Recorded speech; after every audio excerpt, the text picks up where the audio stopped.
अध्याय 8। आप कहाँ थे हाँ? सिद्धार्थ चौहान ने अस्पताल के कमरे में कदम रखते ही अपना सिर झुकाया। ऐसा इसलिए हुआ क्योंकि कमरे में एक किशोरी थी जो तुरंत उस पर चिल्लाने लगी। वो लगभग 15 या 16 साल की लग रही थी। वो दुनिया की सबसे खूबसूरत लड़की तो नहीं थी, लेकिन अपने चेहरे की बनावट से वो निश्चित रूप से प्यारी लग रही थी। तुम कौन हो? लड़की ने अपना सिर एक तरफ झुकाया और उसके पास जाकर बोली, क्या तुम सचमुच पागल हो गए हो? अब तो तुम अपनी छोटी बहन को भी नहीं पहचान पा रहे। तुम्हारा दिमाग तो पूरी तरह खराब हो गया है ना? मेरी छोटी बहन? सिद्धार्थ चौहान ने अपना सिर थोड़ा झुकाया। छोटी बहन? हाँ, अतीत में उसकी एक छोटी बहन थी। उसकी यादें धुंधली धुंधली सी उसे याद दिलाती थीं। लेकिन क्या वो सचमुच ऐसी दिखती थी? उसका चेहरा उसे याद आ रहा था, उससे कुछ अलग लग रहा था। इसीलिए सिद्धार्थ चौहान को उसकी आखिरी याद तब की थी जब वो बड़ी हो गई थी। लेकिन फिर भी ये उस लड़की और उसकी यादों में बसी छोटी बहन के बीच के अकथनीय अंतर को स्पष्ट नहीं कर पा रहा था। उसने धीमी आवाज में कहा, तुम्हारा चेहरा थोड़ा। वो लगभग आपा खो बैठी। क्या मेकअप लगाने की वजह से तुम अपनी ही बहन को पहचान नहीं पा रहे? उसकी चीख सुनकर उसने गौर से देखा और आखिरकार उसे उसके चेहरे पर कुछ चिपका हुआ नजर आया। मैं समझ गया। बेशक ये इस बातचीत का महत्वपूर्ण हिस्सा नहीं था। नहीं, असल में महत्वपूर्ण बात यह थी कि ये लड़की उसकी छोटी बहन थी। वो एक दिन आइडल बनने की उम्मीद में अक्सर टैलेंट एजेंसियों के दफ्तरों में जाती थी, लेकिन कार दुर्घटना ने उसकी जिंदगी को असमय ही छीन लिया। अगर वो हादसा न हुआ होता तो क्या वो ऐसी बन सकती थी? जब सिद्धार्थ चौहान की मृत्यु हुई, तब तक उसका परिवार आर्थिक तंगी में डूब चुका था। इसीलिए उसे लगता था कि अगर वो हादसा न भी हुआ होता तो भी उसके लिए आइडल बनना नामुमकिन था। किसी के सपने को पूरा करने के लिए पैसा जरूरी होता है, और वो भी बहुत सारा। और ये उन चीजों में से एक थी जो पहले की सिद्धार्थ चौहान के पास कभी नहीं थी। उसने बेपरवाही से उससे पूछा, आप यहां क्यों आई हैं? क्या शायद तुम सचमुच पागल हो गए हो? उसकी बहन ने अपनी बाहों को सीने के सामने बांध लिया। तुम्हें लगा था कि जब मेरे इकलौते बड़े भाई का एक्सीडेंट हुआ तो मैं तुमसे मिलने नहीं आऊंगी? माँ को मुझे सब कुछ बता देना चाहिए था, लेकिन उन्होंने ऐसा नहीं किया। इसीलिए मैं अब यहां हूं। तुम घर पर नहीं थे। वो समूह जापान घूमने जा रहा था और उन्होंने मुझे भी साथ चलने को कहा, जैसे कोई फील्ड ट्रिप हो। लेकिन वो सिर्फ नाम की फील्ड ट्रिप थी। उन्होंने मुझे पूरी तरह से टूर स्टाफ की तरह इस्तेमाल किया। असल में मैंने बिना पैसे लिए एक सहायक कर्मचारी की तरह काम किया। अच्छा, ऐसा है? अरे बाप रे, मैं तो बहुत उदास हो गया था।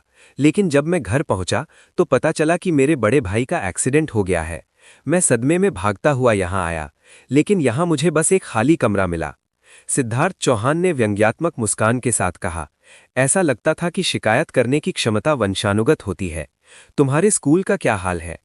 उसने पलटकर जवाब दिया, मेरे सपने स्कूल से ज्यादा महत्वपूर्ण है। तुम्हें पता है? सिद्धार्थ चौहान ने सिर हिलाया। फिर भी तुम्हें स्कूल जाना चाहिए। हम इस बारे में पहले ही बात कर चुके हैं। तो तुम्हें क्या हो गया है? वापस स्कूल जाओ। सिद्धार्थ चौहान की छोटी बहन आरूही चौहान अपने बड़े भाई को अजीब नजरों से घूर रही थी। उसका उसे तुरंत न पहचान पाना अजीब था, लेकिन उससे भी ज्यादा अजीब था उसका उस विषय को उठाना जिस पर परिवार पहले ही चर्चा कर चुका था। लेकिन इस पूरी बात में सबसे अजीब बात थी उसके बोलने का तरीका। उसका बड़ा भाई वैसे तो ज्यादा बोलने वाला नहीं था, लेकिन उस हादसे के बाद उसके बोलने का तरीका बहुत अजीब हो गया था। भैया, क्या आप सचमुच ठीक हैं? तुम्हें बाद में पछतावा होगा। सिद्धार्थ चौहान का चेहरा सख्त हो गया। तुम्हारा सपना चाहे जो भी हो, दूसरों से अलग रास्ता अपनाने से तुम्हें बहुत कुछ खोना पड़ेगा। अपने सपने को पूरा करना तुम्हारे ऊपर निर्भर करता है, लेकिन अगर मुमकिन हो तो दोनों के लिए कोशिश करो। आरूही चौहान ने अनजाने में सहमति में सिर हिलाया। उसके भाई की आवाज में कुछ अस्पष्ट और भारीपन था, जिसके कारण उसके लिए पलटकर जवाब देना असंभव हो गया था। ये तो बहुत अजीब है। मां ने कहा था कि सिद्धार्थ चौहान की याददाश्त किसी कारणवश गड़बड़ है, और ये बात बिल्कुल सही लग रही थी। वरना यह समझाना मुश्किल होता कि कोई व्यक्ति रातों रात इतना कैसे बदल सकता है। आरूही, तुम यहां थी? सिद्धार्थ चौहान की मां कमरे में दाखिल हुई और अपनी बेटी का अभिवादन किया। जी हां मां। अच्छा हुआ कि तुम यहां हो आरूही। आरूही चौहान ने अपने बड़े भाई की ओर इशारा करते हुए कहा, मां, पापा, वो कुछ अजीब सा है। मां ने जल्दी से उस पर चिल्लाते हुए कहा, सोच समझकर बोलो आरूही। लेकिन मां, चुप रहो। आरूही चौहान की तीखी आवाज ने उसे चुप करा दिया। उसके अनुभव ने उसे सिखाया था कि अब बहस करने से उसे बाद में मार का स्वाद चखना ही पड़ेगा। सिद्धार्थ चौहान की मां ने उसकी ओर ध्यान दिया। सिद्धार्थ, मेरे जाने के बाद कुछ हुआ तो नहीं है ना? हाँ मां। वैसे उसकी मां की निगाहें तुरंत तेज हो गईं। तुम्हारे हाथ को क्या हुआ? मुझे थोड़ी चोट लग गई। ऐसा कैसे? सिद्धार्थ चौहान सोचने लगा कि क्या उसे सच बोलना चाहिए। पहले तो वो सच बोलने में कभी नहीं हिचकिचाता था, लेकिन अब उसे ये सबक याद आ गया था कि परिस्थिति के अनुसार कुछ बातें अपने तक ही रखनी चाहिए। खैर, हुआ ये था कि इससे पहले कि वो कोई उचित बहाना सोच पाता, किसी और ने उसकी ओर से हस्तक्षेप कर दिया। दरवाजा खुला और सफेद गाउन पहने एक डॉक्टर और नर्सें अंदर आ गईं। सिद्धार्थ चौहान की मां ने उनका स्वागत किया। ओह डॉक्टर, नमस्ते। नमस्कार मैम। मुख्य सर्जन ने अभिवादन के तौर पर थोड़ा सिर झुकाया और फिर सिद्धार्थ चौहान की ओर ध्यान दिया। सर चौहान, मैंने सुना है कि आपकी बाह में चोट लग गई है। हाँ, मैंने किया। मैंने ये भी सुना है कि आपका आपातकालीन कमरे में इलाज हुआ था। क्या आपको कोई आपत्ति नहीं होगी अगर मैं भी एक बार देख लूं? नहीं, आप आगे बढ़िए। सिद्धार्थ चौहान ने अपना पट्टी बंधा हुआ हाथ आगे बढ़ाया। मुख्य सर्जन ने घाव की स्थिति की पुष्टि की और फिर मुस्कुराते हुए सिद्धार्थ चौहान की मां की ओर सिर घुमाया। आपने एक बहादुर बेटे को पाला है मैम। माफ कीजिए, मुझे समझ नहीं आ रहा। ओह, मुझे लगता है कि आपने अभी तक इस बारे में नहीं सुना है। दरअसल, मुख्य सर्जन की व्याख्या सुनते सुनते उसकी मां की भौरिज और ऊपर उठती चली गई। अंत में उसने चुपचाप अपने बेटे से पूछा, सिद्धार्थ। हाँ मां। तुम्हारा दिमाग खराब हो गया है क्या? आखिर तुम क्या सोच रहे थे? अगर तुम्हें चोट लग जाती तो क्या करते? शुक्र है कि अंत में कुछ बुरा नहीं हुआ, लेकिन अगर तुम्हें बुरी तरह चोट लग जाती और तुम मर जाते तो क्या होता? नहीं, रुको, तुम तो पहले से ही घायल हो, जबकि मैंने तुम्हें कितनी बार बताया है। सिद्धार्थ चौहान के माथे से ठंडा पसीना टपकने लगा। उसकी मां सचमुच गुस्से में थी और उसे जमकर डांटने लगी। उसका हाथ भी पास ही मंडरा रहा था, मानो किसी भी क्षण उसे करारा प्रहार करने को तैयार हो। आहा! मुख्य सर्जन ने इस अचानक हुई प्रतिक्रिया को देखा और अपने चेहरे पर एक शर्मिंदगी भरी मुस्कान के साथ चुपचाप पीछे हटने की कोशिश की। लगता है मैंने बेवजह। आप भी डॉक्टर, एक वयस्क होने के नाते आपको किसी बच्चे को इतना खतरनाक काम करने के लिए डांटना चाहिए। ये बहादुरी नहीं थी, तो आप उसे बहादुर बेटे वगैरह कहकर उसकी तारीफ क्यों कर रहे हैं? जी मैम, क्षमा करें, मेरा इरादा ऐसा नहीं था। जी नहीं। खैर, देखिए, मुख्य सर्जन की जुबान फिसलने पर उन्हें जमकर डांट पड़ी। एक अजीब सी मुस्कान के साथ वो जल्दी से कमरे से निकल गए। सिद्धार्थ चौहान की मां ने अपना ध्यान वापस सिद्धार्थ चौहान की ओर मोड़ा। क्या तुम समझ रही हो कि मैं क्या कहना चाह रही हूं सिद्धार्थ? हाँ मां। बातें करना आसान है सिद्धार्थ। नहीं, मैं सचमुच समझता हूं। वास्तव में? जी हाँ मां, सिद्धार्थ चौहान ने जवाब दिया, मन ही मन सोचते हुए कि अगर मां उससे समझ का सबूत मांगे तो वो आग में कूदने को भी तैयार है। सच में वो इस स्थिति से निकलने के लिए कुछ भी करने को तैयार था। मैं तुम पर नजर रखूंगी सिद्धार्थ, और तुम भी आरूही, अभी इसी वक्त मेरे साथ आओ। लेकिन मां, मेरे साथ ही ऐसा क्यों? तुम्हारी हिम्मत कैसे हुई मुझसे पलटकर जवाब देने की? नहीं मां, मैं आ रही हूं। आरूही चौहान ने अचानक अपने भाई को घूर कर देखा और जल्दी से अपनी मां के पीछे कमरे से बाहर चली गई। सिद्धार्थ चौहान ने राहत भरी आह भरी। अगर एक बार और इस तरह की डांट फटकार हुई तो उसके कानों से खून बहने लगेगा। मैं नरम दिल हो गया हूं। दानव पंथ में किसी को ताने मारने की कोई जरूरत नहीं थी। अगर आपको कोई मिशन मिलता तो उसे सफलतापूर्वक पूरा करने पर अच्छा इनाम मिलता, जबकि असफल होने पर कड़ी सजा मिलती। उस समय कोई भी उसे बहानेबाजी से भरे लंबे चौड़े उपदेश देने की हिम्मत नहीं करता था, और ऐसा लगता है कि इसी वजह से सिद्धार्थ चौहान की ताने मारने की आदत कमजोर हो गई थी।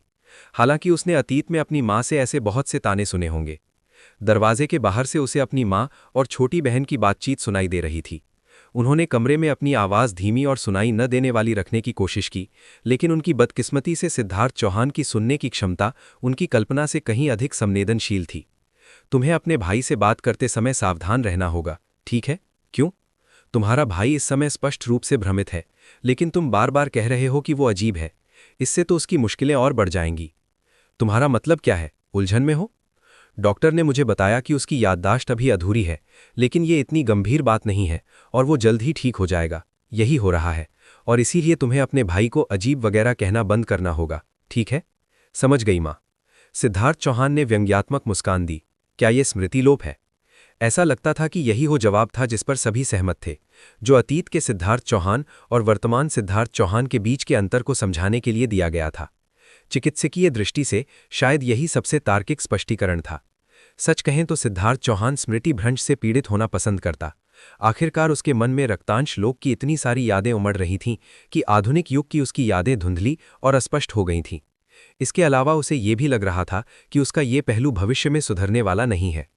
वो अपने परिवेश के अनुकूल ढल सकता था, लेकिन सिद्धार्थ चौहान भी अपनी लंबे समय से भूली हुई यादों को पुनर्जीवित नहीं कर पाएगा। कुछ देर बाद उसकी माँ और आरूही चौहान कमरे में वापस आ गईं। सिद्धार्थ चौहान ने खिड़की से बाहर देखने से पहले उन पर एक नज़र डाली। समय उसकी सारी समस्याओं का समाधान कर देगा। शुक्र है, उसके पास बहुत समय था। फुसफुसाओ, फुसफुसाओ। सिद्धार्थ चौहान ने थोड़ा सा माथा सिकोड़ा। पिछले कुछ दिनों से जब भी वो अस्पताल में इधर उधर घूमता था, उसे अपने पीछे लोगों की फुसफुसाहट सुनाई देती थी। अस्पताल में काम करने वाली अधिकांश नर्सें और सहायक महिलाएं थीं। गपशप फैलाने में उनका कोई मुकाबला नहीं था। सिद्धार्थ चौहान द्वारा एक सीरियल किलर की पिटाई की खबर आधे दिन से भी कम समय में अस्पताल के हर कोने में फैल गई थी। उनकी जुबान फिसलने के कारण अब अस्पताल में बाहर निकलते समय उसे अपनी पीठ पर टिकी जिज्ञासु निगाहों को नज़रअंदाज करने के लिए बहुत मशक्कत करनी पड़ती थी। चूंकि वे कोई द्वेष नहीं दिखाती थीं, इसलिए उन्हें दूर चले जाने के लिए कहना उसके लिए मुश्किल था। उन्हें अगले दिन अस्पताल से छुट्टी मिलनी थी। उनका घाव लगभग पूरी तरह ठीक हो चुका था और हाथ पर चाकू से लगा घाव इतना गंभीर नहीं था कि उन्हें अस्पताल में ज्यादा दिन रुकना पड़े, यानी उनके यहां रुकने का कोई कारण नहीं था। बाहरी अंतरिक्ष भैया। सिद्धार्थ चौहान ने एक जानी पहचानी आवाज सुनी और अपना सिर घुमाकर देखा तो आन्या उसकी ओर दौड़ती हुई आ रही थी। उसने फिर से उसे पुकारा, भैया। अरे, मैं इस बार आपके लिए कोला लाना भूल गया। आपको कोई आपत्ति नहीं है ना? सिद्धार्थ चौहान ने सिर हिलाया। नहीं, कोई बात नहीं। ऐसा लगता है कि आन्या सिद्धार्थ चौहान को किसी रोबोट की तरह समझती होगी जो कोला को अपने ऊर्जा स्रोत के रूप में इस्तेमाल करता है। आन्या ने आगे कहा, खैर, आपसे मिलकर कितनी राहत मिली भैया। आपका क्या मतलब है? मैं कल दूसरे अस्पताल में जा रही हूं, आप समझ रहे हैं ना? मां ने कहा कि हमें कहीं और जाना पड़ेगा, हालांकि मैं नहीं चाहती। आन्या ने उदास चेहरे से बुदबुदाया। अस्पताल बदलने को लेकर वो बिल्कुल भी उत्साहित नहीं लग रही थी। वैसे भी नई नर्सों और डॉक्टरों के साथ तालमेल बिठाना उसकी जैसी छोटी लड़की के लिए हमेशा ही मुश्किल होता है। सिद्धार्थ चौहान ने अपना सिर झुकाया। क्या न जाना ही ठीक नहीं रहेगा? जाहिर तौर पर नहीं, मैंने रोकर मना किया, लेकिन मां ने मुझे थप्पड़ मारकर डांटा। मैं समझ गया, सिद्धार्थ चौहान ने जवाब दिया और अनजाने में ही उसके चेहरे पर हल्की सी मुस्कान आ गई। ऐसा लगता था कि सभी माताएं एक समान होती हैं, चाहे वो कोई भी हो। आपका क्या हाल है भैया? क्या आपको छुट्टी नहीं मिलेगी कल? आन्या ने मुस्कुराते हुए जवाब दिया, सच में? ये तो अच्छी बात है, क्योंकि मैं भी कल जा रही हूं। मतलब अगर मैं चली जाऊं और तुम अकेले रह जाओ तो ये थोड़ा अजीब लगेगा, है ना? मेरे बिना तुम्हें भी अकेलापन महसूस होगा। ऐसा लग रहा था कि वो गलतफहमी में थी, लेकिन सिद्धार्थ चौहान ने उसे सुधारने की कोशिश नहीं की। भैया ने आन्या अचानक बोलना बंद कर देती है और अपना सीना पकड़ लेती है। सिद्धार्थ चौहान का चेहरा सख्त हो गया। क्या दर्द हो रहा है? नहीं, सब ठीक है। उसने ठीक होने का नाटक किया, लेकिन एक अंधा भी समझ सकता था कि वो परेशानी में है। उसे वाकई दर्द हो रहा था। सिद्धार्थ चौहान ने हाथ बढ़ाया। मुझे देखने दो। आप क्या कर रहे हैं? सिद्धार्थ चौहान का हाथ आन्या की कमीज ऊपर खींचने ही वाला था कि आन्या की तेज चीख ने उसे झकझोर कर जगा दिया। उसने झट से अपना हाथ पीछे खींच लिया। वो चिल्लाई, बेशर्म। ये एक गलतफहमी है। कोई बात नहीं, मैं ठीक हूं। ऐसा कभी कभार होता है, लेकिन आजकल ये ज्यादा बार होने लगा है। सिद्धार्थ चौहान ने हल्के से सिर हिलाया और अपनी इंद्रियों को आन्या के शरीर पर केंद्रित किया। उसने देखा कि उसकी छाती के पास ऊर्जा का प्रवाह अवरुद्ध था। उसकी छाती पर हाथ रखने से उसे उसकी स्थिति का स्पष्ट अंदाजा हो जाता, लेकिन वो अभी अनावश्यक ध्यान आकर्षित नहीं करना चाहता था। ठीक है भैया, मैं अब अपने कमरे में वापस जा रही हूं। ठीक है। अगर मैं ज्यादा देर तक इधर उधर घूमती रहूंगी तो डॉक्टर मुझ पर गुस्सा हो जाते हैं। मेरी हालत हाल ही में और खराब हो गई है, और अगर मैं अपने कमरे से बाहर निकलने की कोशिश करता हूं तो वे मुझे बुरी तरह से टोकना शुरू कर देते हैं। अच्छा, ऐसा है? ठीक है फिर भैया, बाय। सिद्धार्थ चौहान ने आन्या को जाते हुए देखा, लेकिन अचानक उसने उसे पुकारा, रुको। अगर आपकी बीमारी ठीक हो जाए तो आप क्या करना चाहेंगे? आन्या खिलखिलाकर हंस पड़ी। ये तो बिल्कुल साफ है, मैं भी बाकी सब बच्चों की तरह स्कूल जाना चाहती हूं। तुम्हें पता है ना, मैं भी बाहर जाकर मौज मस्ती करना चाहती हूं। अच्छा, ऐसा है? ठीक है, अब मैं सच में जा रही हूं भैया। सिद्धार्थ चौहान चुपचाप दूर से आन्या की पीठ को देखता रहा, फिर धीरे से सिर हिलाया। बाकी सबकी तरह, एक सामान्य जीवन। वो किसी और से बेहतर जानता था कि सामान्य जीवन न जी पाने का दर्द कितना होता है। सिद्धार्थ चौहान ने अपना संकल्प दोहराया और फिर जाने के लिए मुड़ गया। लेकिन अचानक ही उसकी नज़र दूर खड़ी आन्या पर पड़ी और उसके कदम रुक गए। उसके होंठों से एक धीमी सी आवाज़ निकली। वैसे सम्मान सूचक शब्दों का क्या हुआ? ऐसा प्रतीत हुआ कि वे दोनों बिना उसकी जानकारी के ही दोस्त बन गए थे। डेमन मास्टर स्टोरी को आगे देखने के लिए सब्सक्राइब करें tell time FM YouTube channel को।